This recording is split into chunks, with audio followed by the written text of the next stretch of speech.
અમરેલીની બગદાણામાં કોળી સમાજના યુવક નવનીત બાલધિયા પર હુમલાનો કેસ। તળાજાના ધારાસભ્ય ગૌતમ ચૌહાણે આપ્યું નિવેદન। એસઆઈટીની રચના થઈ છે, યોગ્ય તપાસ ચાલી રહી છે તેવી ગૌતમ ચૌહાણે વાત કરી છે।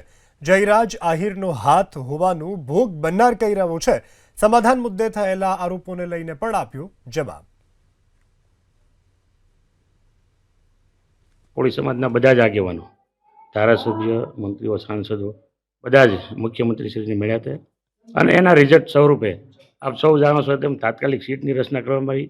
તાત્કાલિક જે તે વખતે પીઆઈ હતા એમને હટાવી દેવામાં આવ્યા અને બીજા આરોપીઓ જે છે એમને પણ એમની ધરપકડ કરવામાં આવી છે। એટલે તમે જોવો છો કે સરકાર એ દિશામાં કામ કરી રહી છે। નવનીતભાઈ જે આક્ષેપ કરી રહ્યા છે, મુખ્ય ષડયંત્રકાર કોણ છે તમને ખબર છે ખરી?